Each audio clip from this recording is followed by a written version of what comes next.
ശബരിമല ശ്രീ ധർമ്മശാസ്ത്ര ക്ഷേത്രത്തിലെ ചരിത്രപ്രധാനമായ സ്വർണ്ണക്കൊടിമരം മാറ്റുന്നതിലേക്ക് നയിച്ച ദുരൂഹ സാഹചര്യങ്ങളും അതിന് പിന്നിൽ നടന്ന ആസൂത്രിതമായ ഗൂഢാലോചനകളും ഓരോന്നായി പുറത്തു വരുമ്പോൾ കേരളം കണ്ട ഏറ്റവും വലിയ ക്ഷേത്രക്കൊള്ളയുടെ ഭയാനകമായ ചിത്രമാണ് തെളിഞ്ഞു വരുന്നത്.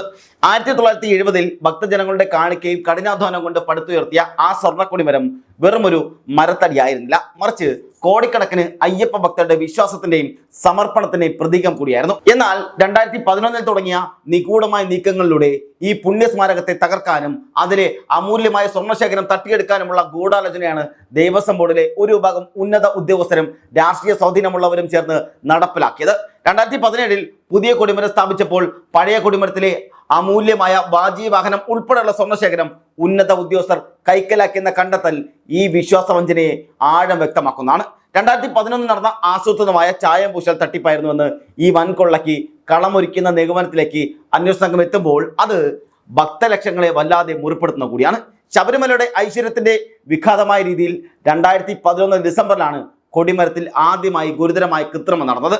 അന്നത്തെ Sabarimala executive officer M Satheesh Kumar, administrative officer K Rajan എന്നിവരുടെ നേരിട്ടുള്ള മേൽനോട്ടത്തിൽ ദേവസ്വം ബോർഡിന്റെയോ ക്ഷേത്രം തന്ത്രിയുടെയോ യാതൊരുവിധ അനുമതിയും വാങ്ങാതെ കൊടിമരത്തിന്റെ ചുവട്ടിലെ പഞ്ചവർഗ തറയിലും പീഠത്തിലും അതുപോലെ അഷ്ടദിപാലക രൂപത്തിലും ചായം പൂശുകയായിരുന്നു ഉണ്ടായത്. സ്വർണത്തിന്റെ സ്വാഭാവികമായി തിളക്കം നിലനിർത്തേണ്ടതിന് പകരം രാസവസ്തുക്കൾ അടങ്ങിയ ഗുണനിലവാരമില്ലാത്ത ചായം പൂശിയതിലൂടെ കൊടിമരത്തിന്റെ സ്വർണ്ണപ്പാളികൾക്ക് കടുത്ത കേടുപാടുകൾ സംഭവിക്കുകയും അത് വികൃതമാകുകയും ചെയ്യുകയുണ്ടായി. തമിഴ്നാട്ടിലെ ഒരു വസ്തുവ്യാപാരിയെ സ്പോൺസറായി അവതരിപ്പിച്ച് കുമരൻ സെൽസിലെ ഏതാനും ജീവനക്കാരെ ഉപയോഗിച്ചാണ് അന്ന് രാത്രിയിൽ ഈ പ്രവൃത്തി നടത്തിയത്. ക്ഷേത്രകാര്യത്തിൽ അതീവ ജാഗ്രത പുലർത്തേണ്ട ഉദ്യോഗസ്ഥർ തന്നെ നിയമങ്ങളെല്ലാം കാറ്റിൽ പറത്തി പുറത്തു നിന്നുള്ളവരെ ഉപയോഗിച്ച് ഇത്തരമൊരു കൃത്രിമം കാണിച്ചത് കൊടിമരം മാറ്റാനുള്ള സാഹചര്യം മുൻകൂട്ടി സൃഷ്ടിക്കാൻ കൂടിയായിരുന്നു. അന്ന് CPM നിയന്ത്രണത്തിലുള്ള ദേവസ്വം ബോർഡായിരുന്നു അധികാരത്തിലുണ്ടായിരുന്നത് എന്നതിനാൽ തന്നെ ഈ കൊള്ളയ്ക്ക് പിന്നിൽ ഉന്നത രാഷ്ട്രീയ സ്വാധീനവും വ്യക്തമാക്കുന്നുണ്ട്. ഇവിടെ ഈ നടപടി ക്ഷേത്രാചാരങ്ങളുടെ നഗ്നമായ ലംഘനമാണെന്നും കൊടിമരത്തിന്റെ ചൈതന്യ ലോപത്തിന് കാരണമായെന്നും അന്ന് തന്നെ തന്ത്രിമാരായ കണ്ഠര മഹേശ്വരനും കണ്ഠര രാജീവരും ദേവസ്വം അധികൃതർക്ക് രേഖാമൂലം മുന്നറിയിപ്പ് നൽകിയിരുന്നെങ്കിലും അതൊക്കെയും ചവറ്റുകുട്ടലേക്ക് എറിയപ്പെട്ട സാഹചര്യമുണ്ടായി. തന്ത്രിമാരുടെ മുന്നറിയിപ്പുകളെ അവഗണിച്ച ഉദ്യോഗസ്ഥർ തങ്ങളുടെ ഗൂഢലക്ഷ്യങ്ങളുമായി മുന്നോട്ട് പോയത് അഴിമതിയുടെ ആഴം വർദ്ധിപ്പിക്കുകയും ചെയ്തു. വിഷയം വിവാദമായതോടെ ഓംബുഡ്സ്മാൻ ഇടപെടുകയും ഹൈക്കോടതിയുടെ ശ്രദ്ധയിൽപ്പെടുത്തുകയും ചെയ്തു. തുടർന്ന് ദേവസ്വം വിജിലൻസ് നടത്തിയ അന്വേഷണത്തിൽ ക്ഷേത്ര നവീകരണത്തിന്റെ മറവിൽ സ്പോൺസർമാരിൽ നിന്നും വൻതുക കൈപ്പറ്റുന്ന മാഫിയകളുടെ വിവരങ്ങളാണ് പുറത്തു വന്നത്. വിജിലൻസ് റിപ്പോർട്ടിൽ ഈ ഉദ്യോഗസ്ഥർ കുറ്റക്കാരാണെന്ന് വ്യക്തമായ തെളിവുകൾ സഹിതം കണ്ടെത്തിയിട്ടും ഇവർക്കെതിരെ നടപടിയെടുക്കാതിരുന്നത് ഉന്നതതലത്തിലുള്ള അവിശുദ്ധ ഒത്തുകളിയുടെ ഭാഗം കൂടിയായിരുന്നു. 2012 ഏപ്രിൽ 4-ന് ഈ ഉദ്യോഗസ്ഥർ സന്നിധാനത്തെക്കുറിച്ച് അല്ലെങ്കിൽ സന്നിധാനത്ത് വെച്ച് ഏകപക്ഷീയമായൊരു ഒറ്റത്തല പ്രശ്നം നടത്തി തങ്ങളുടെ പാപങ്ങൾ കഴുകിക്കളയാൻ ശ്രമിക്കുകയും ചെയ്തു. ദേവസ്വം ബോർഡിന്റെയോ തന്ത്രിയുടെയോ അറിവോ സമ്മതമോ ഇല്ലാതെ നടത്തിയ ഈ പ്രശ്നചിന്ത തങ്ങളുടെ പിഴവുകളെ ന്യായീകരിക്കാനുള്ള ശ്രമം കൂടിയായിരുന്നു. ഐമനം രാജൻ എന്ന ഉദ്യോഗസ്ഥനും അന്നത്തെ ദേവസ്വം ഭരണാധികാരികളും തമ്മിലുള്ള അഭേദ്യമായ ബന്ധമാണ് ഈ അഴിമതികൾക്കെല്ലാം കവചമൊരുക്കിയിരുന്നത്. കൊടിമരത്തിന്റെ ജീർണത പരിഹരിക്കുന്നതിനായി 2014 ജൂൺ 18 നടത്തിയ ഔദ്യോഗിക ദേവപ്രശ്നത്തിൽ കൊടിമരത്തിലെ ചായം പൂശലും കേടുപാടുകളും ക്ഷേത്രത്തിന് വലിയ ദോഷമാണെന്ന് തെളിയിക്കുകയും ചെയ്തു. ഇതിന്റെ മറവിൽ പഴയ കൊടിമരം പൂർണ്ണമായി മാറ്റി പുതിയ സ്ഥാപിക്കാൻ തീരുമാനമെടുത്തു. പുതിയ കൊടിമരത്തിനായി ഹൈദരാബാദിലെ ഒരു കമ്പനി 3.21 കോടി രൂപ നൽകുകയും ദേവസ്വം ബോർഡ് നേരിട്ട് 9.161 കിലോ തങ്കം വാങ്ങുകയും ചെയ്തു.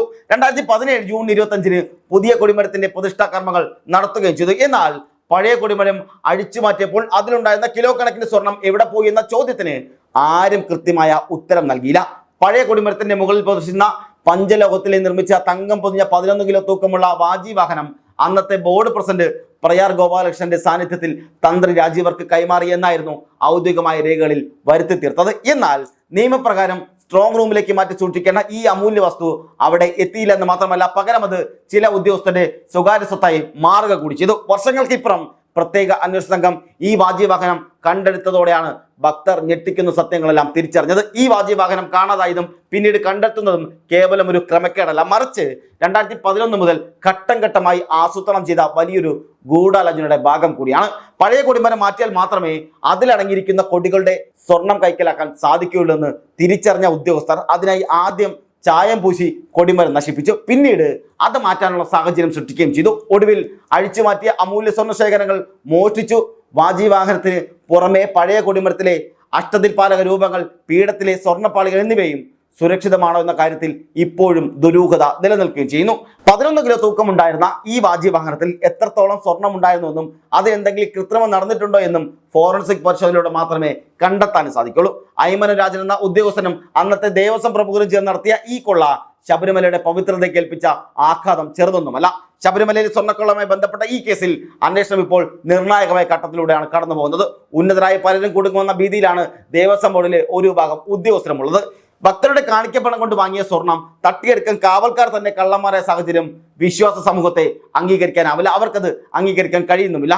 കുറ്റവാളികൾ എത്ര ഉന്നതരായാലും അവരെ നിയമത്തിന് മുന്നിൽ കൊണ്ടുവന്ന് മാതൃകാപരമായ ശിക്ഷ ഉറപ്പാക്കേണ്ടത് ശബരിമലയുടെ വിശുദ്ധി നിലനിർത്താൻ അനിവാര്യം കൂടിയാണ്.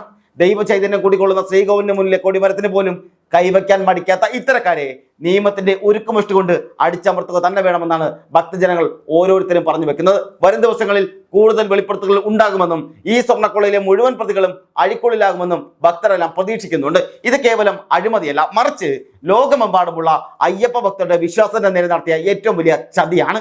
ഭക്തലക്ഷങ്ങൾ സമർപ്പിച്ച സ്വർണം മോഷ്ടിക്കാൻ വേണ്ടി കൃത്രിമമായി കൊടിമരത്തിന്റെ ചൈതന്യം നശിപ്പിച്ചവർക്ക് മാപ്പില്ലെന്ന് തന്നെയാണ് ഭക്തരെല്ലാം പറയുന്നത്.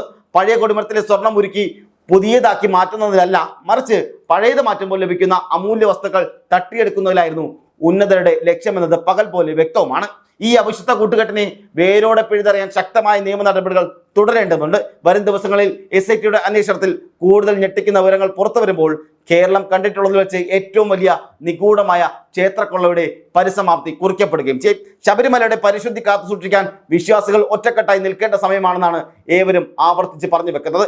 ഈ ഗൂഢാലോചനയുടെ ഓരോ കണ്ണികളെയും പുറത്തു കൊണ്ടുവന്ന് അർഹമായ ശിക്ഷ വാങ്ങിക്കൊടുക്കുന്നതുവരെ അന്വേഷണം നീതിയുക്തമായി മുന്നോട്ട് പോകേണ്ടതുണ്ടെന്നും ഇവർ ആവശ്യപ്പെടുന്നുമുണ്ട്. കൊടിമരത്തിന്റെ വിധി നിശ്ചയിക്കുന്നതിൽ പങ്കുവച്ച ഓരോ ഫയലുകളും ഓരോ തീരുമാനങ്ങളും ഇപ്പോൾ സൂക്ഷ്മമായി പരിശോധിക്കപ്പെടുകയാണ്. സ്വർണത്തിന്റെ സ്വാഭാവിക ശോഭ നശിപ്പിക്കാൻ ഉപയോഗിച്ച രാസവസ്തുക്കളുടെ ഉറവിടം മുതൽ പുതിയ കൊടിമര നിർമ്മാണത്തിന്റെ മറവിൽ നടന്ന കമ്മീഷൻ ഇടപാടുകൾ വരെ അന്വേഷണത്തിന്റെ പരിധിയിലുണ്ട്.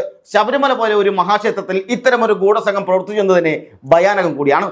ഓരോ വർഷവും കടന്നുകൂടുന്ന കാണിക്കയുടെയും അതുപോലെ സ്വർണത്തിന്റെ കണക്കുകൾ എത്രത്തോളം കൃത്രിമം നടന്നിട്ടുണ്ടാകാമെന്നതിലേക്കും ഈ അന്വേഷണം വിരൽ ചൂണ്ടുന്നുമുണ്ട്. ക്ഷേത്രഭരണത്തിൽ രാഷ്ട്രീയക്കാരും ഉദ്യോഗസ്ഥരും നടത്തുന്ന അമിതമായ ഇടപെടലുകൾ എങ്ങനെയാണ് അഴിമതിക്ക് വഴി തുറക്കുന്നത് എന്നതിനുള്ള ഏറ്റവും വലിയ ഉദാഹരണമായി ഈ സംഭവം ഇതിനോടകം തന്നെ മാറിക്കഴിയുകയും ചെയ്തിട്ടുണ്ട്. ഇനിയെങ്കിലും ഇത്തരം പുണ്യസ്ഥലങ്ങളിൽ സുതാര്യമായ ഭരണ സംവിധാനവും കൃത്യമായ ഓഡിറ്റിംഗ് നടപ്പിലാക്കാൻ സർക്കാർ തയ്യാറാകണം. ശബരിമലയുടെ ചൈതന്യം നിലനിർത്തുക എന്നുള്ളത് വിശ്വാസികളുടെ മാത്രം ഉത്തരവാദിത്തമല്ല, മറിച്ച് ഭരണകൂടത്തിന്റെ കടമ കൂടിയാണ്.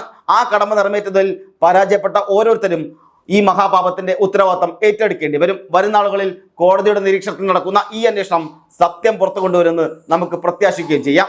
ഇത് കേവലം വാക്കുകളിൽ ഒതുങ്ങുന്ന ഒരു കാര്യം മാത്രമല്ല, മറിച്ച് പ്രവൃത്തിയിൽ തെളിയിക്കേണ്ട സത്യം കൂടിയാണ്.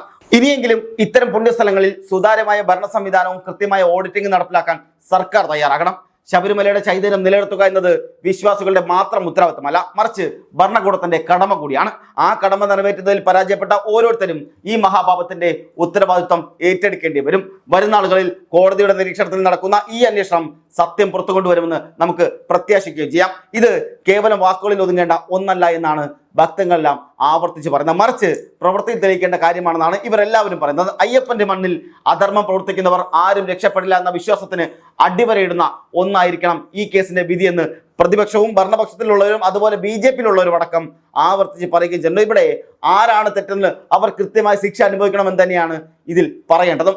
അന്വേഷണ ഉദ്യോഗസ്ഥന്മാർ വലിയ രാഷ്ട്രീയ സമ്മർദ്ദം ഉണ്ടാക്കാൻ സാധ്യതയുമുണ്ട്. എന്നാൽ ജനങ്ങൾ സത്യം തിരിച്ചറിഞ്ഞ് തുടങ്ങിയിരിക്കുന്നു. സോഷ്യൽ മീഡിയയിലും അല്ലാതെയും ഉയർന്നു വരുന്ന പ്രതിഷേധങ്ങൾ ഈ അന്വേഷണത്തിന് കരുത്ത് പകരുന്നുമുണ്ട്. ഒരു താലം സ്വർണം പോലും ഇല്ലാത്ത ഭക്തർ തന്റെ ഉള്ളിലെ വിശ്വാസം കൊണ്ട് അയ്യപ്പന് സമർപ്പിച്ച ഓരോ നാണയത്തൊട്ടിലും ഈ കൊള്ളക്കാരുടെ കണ്ണ് പതിഞ്ഞു എന്നുള്ളതും അതങ്ങനെ ആലോചിക്കുമ്പോൾ തന്നെ മനസ്സ് മടുക്കുന്ന സാഹചര്യമാണ് ഓരോ ഭക്തരും പങ്കുവെക്കുന്നത്. ശബരിമലയിലെ ക്ഷേത്രത്തെ ലാഭം കൊയ്യാനുള്ള ഒരു സ്ഥാപനമായി മാത്രം കാണുന്ന ഇത്തരം ഉദ്യോഗസ്ഥ ലോബികളെ ഇനിയും അനുവദിക്കരുതെന്നാണ് ഇവർ ആവർത്തിച്ച് പറയുന്നത്. പുതിയ കൊടിമരം സ്വർണത്തിൽ തിളങ്ങി നിൽക്കുമ്പോഴും അതിന്റെ പിന്നാമ്പുറങ്ങളിൽ നടന്ന ഇരുണ്ട ഇടപാടുകൾ ഓരോന്നായി പുറത്തു വരണമെന്നാണ് ഓരോ അയ്യപ്പ ഭക്തനും ആഗ്രഹിക്കുന്നത്. നീതി വൈകിയേക്കാം, പക്ഷേ ഇനി നീതി എത്ര വൈകിയാലും ലഭിക്കുകയും ചെയ്യും. പക്ഷെ അത് ലഭിക്കാതെ പോവുകയുമില്ല. ക്ഷേത്രഭരണത്തിൽ അഴിമതിയുടെ ഭാഗമായി അല്ലെങ്കിൽ അമിതമായി കൈകടത്തിയിട്ടുള്ളവർ അവർക്കുള്ള താക്കീത് കൂടിയായിരിക്കണം ഈ കേസിന്റെ അവസാനവും. കേരളത്തിന്റെ സാംസ്കാരിക പൈതൃകത്തെയും ആത്മീയ വിശ്വാസത്തെയും തകർക്കാൻ ശ്രമിക്കുന്ന ഏത് ശക്തിയെയും ചേർത്ത് തോൽപ്പിക്കാൻ ഭക്തലക്ഷങ്ങളെല്ലാം ഒരുമിച്ച് നിൽക്കുന്നുമുണ്ട്. ശബരിമല സ്വർണ്ണക്കൊള്ള ഒരു പാഠം കൂടിയാണ്. ഭരണകൂടവും ഉദ്യോഗസ്ഥരും ഭക്തരോട് കാണിച്ച ഏറ്റവും വലിയ ചതിയുടെ പാഠം. ഇതിന് അറുതി വരുത്താൻ നിയമം അതിന്റെ വഴിക്ക് വേഗത്തിൽ സഞ്ചരിക്കുമെന്ന് ഇവിടെ പ്രതീക്ഷിക്കുന്നുമുണ്ട്. വരും ദിവസങ്ങളിൽ കോടതി നിരീക്ഷണങ്ങളും SITയുടെ കണ്ടെത്തലുകളും കേരള രാഷ്ട്രീയത്തിൽ തന്നെ വലിയ ചലനങ്ങൾ സൃഷ്ടിക്കുമെന്ന കാര്യത്തിൽ യാതൊരു സംശയം വേണ്ട. അയ്യപ്പൻ സാക്ഷി ഈ കൊള്ളയ്ക്ക് പിന്നിലെ ഓരോ മുഖവും ജനങ്ങൾ തിരിച്ചറിയും. ഈ വിഷയത്തിൽ നമ്മൾ ഇന്ന് കാണുന്ന ഓരോ ചോദ്യം ചെയ്യലുകളും ഓരോ വെളിപ്പെടുത്തലുകളും സത്യത്തിലേക്കുള്ള വാതിലുകളാണ്. എന്തിനാണ് ഉദ്യോഗസ്ഥർ ഇത്രയധികം ഭയപ്പെടുന്നത്? എന്തിനാണ് രേഖകളിൽ കൃത്രിമം കാണിച്ചത്? ഈ ചോദ്യങ്ങൾക്ക് മറുപടി പറയേണ്ടത് ഈ കൊള്ളയ്ക്ക് നേതൃത്വം നൽകിയവരാണ്. പിണറായി സർക്കാരും അവരുടെ കീഴിലുള്ള പോലീസ് സംവിധാനങ്ങളും ഈ കേസ് എത്രത്തോളം ഗൗരവമായി കാണുന്നു എന്നത് വരും ദിവസങ്ങളിൽ വ്യക്തമാവുകയും ചെയ്യും. സാധാരണക്കാരൻ തന്റെ ജീവിതത്തിലെ കഷ്ടപ്പാടുകൾക്കിടയിലും അയ്യപ്പന് നേർച്ചയായി നൽകുന്ന ഒരു തരി പൊന്നിന് പോലും കാവൽ നിൽക്കേണ്ടവർ തന്നെ അത് കട്ടുമുടിക്കുന്നുവെങ്കിൽ ഈ നാട്ടിലെ നിയമവ്യവസ്ഥ എവിടെയാണ് നിൽക്കുന്നത്? എതിരാളികൾ ഇപ്പോൾ കൂവി വിളിക്കുന്നുണ്ടാകാം, അവർ രാഹുലിനെതിരെയും മറ്റാരോപണങ്ങൾ ഉന്നയിക്കുന്നുണ്ടാകാം. പക്ഷെ ശബരിമലയുടെ കാര്യത്തിൽ നടന്നിരിക്കുന്നത് കേവലം ഒരു ആരോപണമല്ല, മറിച്ച് തെളിവുകൾ സഹിതം പുറപ്പെട്ട അല്ലെങ്കിൽ പിടിക്കപ്പെട്ട ഒരു മഹാകൊള്ളയാണ്. അന്വേഷണ ഏജൻസികൾക്ക് CPM ഭരണകൂടത്തിന്റെ തണലിൽ എത്ര കാലം സത്യം മൂടിവെക്കാൻ സാധിക്കുമെന്നാണ് ഓരോരുത്തരും ചോദിച്ചു വെക്കുന്നത്. സോഷ്യൽ മീഡിയയിൽ പടർന്ന ഈ പോസ്റ്റുകൾ വെറും പബ്ലിക് റിലേഷൻ വർക്കാണെന്ന് പരിഹസിക്കുന്നവർ കാണാതെ പോകുന്നത് സാധാരണക്കാരന്റെ ഉള്ളിലെ കത്തുന്ന പ്രതിഷേധമാണ്. അയ്യപ്പന്റെ സ്വർണം മോഷ്ടിച്ചവരെ പൂട്ടാൻ ഏതറ്റവരെ പോകാൻ ഈ നാട്ടിലെ ഭക്തരെല്ലാം തയ്യാറുമാണ്. രാഷ്ട്രീയ വൈരാഗ്യം തീർക്കാൻ നോക്കുന്ന ഭരണകൂടം ശബരിമലയിലെ ഈ യഥാർത്ഥ കുറ്റവാളികളെ പിടിക്കാൻ എന്ത് സ്ട്രാറ്റജിയാണ് ഉപയോഗിക്കുന്നതെന്ന് നമുക്ക് കാണുകയും ചെയ്യാം. അടൂർ പ്രകാശിനെ പോലെയുള്ളവരെ ചോദ്യം ചെയ്യുന്ന പോലീസ് എന്തുകൊണ്ടാണ് ഈ സ്വർണ്ണക്കൊള്ളയിലെ യഥാർത്ഥ സൂത്രധാരന്മാരെ കാണാതെ പോകുന്നത്? ഈ ഇരട്ടത്താപ്പാണ് ജനങ്ങൾ തിരിച്ചറിയുന്നതും. ശബരിമലയുടെ മണ്ണിൽ ചതി നടന്നാൽ അത് പൊറുക്കില്ല എന്നതും ചരിത്രമാണ്. ഇപ്പോൾ പുറത്തു വരുന്ന വാജിവാഹനം എന്നത് ഒരു തുടക്കം മാത്രമാണ്. ഇനിയും എത്രയോ കിലോ സ്വർണം ഉദ്യോഗസ്ഥരുടെ വീടുകളിലും ലോക്കറുകളിലും ഇരിക്കുന്നുണ്ടാകും. അവയെല്ലാം പിടിച്ചെടുക്കുന്നതുവരെ ഈ പോരാട്ടം തുടരുമെന്ന് തന്നെയാണ് ഓരോരുത്തരും ആവർത്തിച്ച് പറയുന്നത്. ഇത് പരാജയപ്പെടാൻ പാടില്ലാത്തൊരു പോരാട്ടമാണ്, വിശ്വാസത്തിന്റെ പോരാട്ടമാണെന്നാണ് കോൺഗ്രസ് അടക്കമുള്ളവർ പറഞ്ഞു വെക്കുന്നത്.